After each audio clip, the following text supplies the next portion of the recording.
चंद्रशेखर आजाद का जीवन परिचय। चंद्रशेखर आजाद भारतीय स्वतंत्रता संग्राम के प्रमुख क्रांतिकारियों में से एक थे। उनका जन्म 23 जुलाई 1906 को मध्य प्रदेश के अलीराजपुर जिले के भावरा गांव में हुआ था। उनके पिता का नाम सीताराम तिवारी और माता का नाम जगरानी देवी था। उनके माता पिता उन्हें संस्कृत का विद्वान बनाना चाहते थे, लेकिन उनकी रुचि बचपन से ही अंग्रेजी शासन से देश को स्वतंत्र कराने में थी।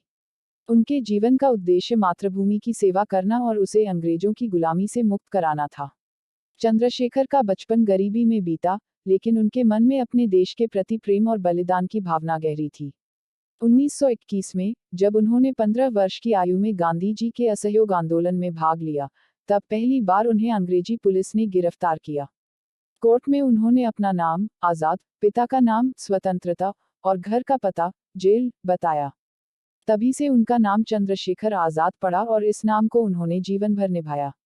असहयोग आंदोलन के बंद हो जाने के बाद चंद्रशेखर आजाद का झुकाव क्रांतिकारी गतिविधियों की ओर हुआ। उन्होंने रामप्रसाद बिस्मिल के साथ मिलकर हिंदुस्तान रिपब्लिकन एसोसिएशन (HRA) के साथ काम किया। इस संगठन का उद्देश्य अंग्रेजी हुकूमत से लोहा लेकर देश को स्वतंत्र कराना था। उन्होंने कई क्रांतिकारी घटनाओं में भाग लिया, जिनमें प्रमुख थी काकोरी कांड, सांडर्स हत्याकांड और दिल्ली की असेंबली में बम फेंकना। चंद्रशेखर आजाद का नाम काकोरी कांड से जुड़ा हुआ है। 1925 में, आजाद ने अपने साथियों के साथ मिलकर ब्रिटिश सरकार का खजाना लूटने की योजना बनाई।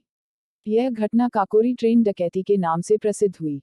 इस घटना में उन्होंने ब्रिटिश सरकार का खजाना लूटकर अपने संगठन की आर्थिक सहायता की।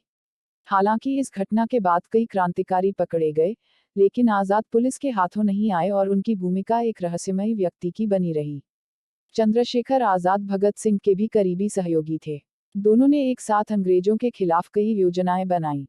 भगत सिंह, सुखदेव और राजगुरु के साथ मिलकर उन्होंने लाहौर में जॉन सॉन्डर्स की हत्या की योजना बनाई थी, ताकि लाला लाजपत राय की हत्या का बदला लिया जा सके। सॉन्डर्स की हत्या के बाद चंद्रशेखर ने भगत सिंह को वहां से भागने में मदद की और उन्हें सुरक्षित स्थान पर पहुंचाया।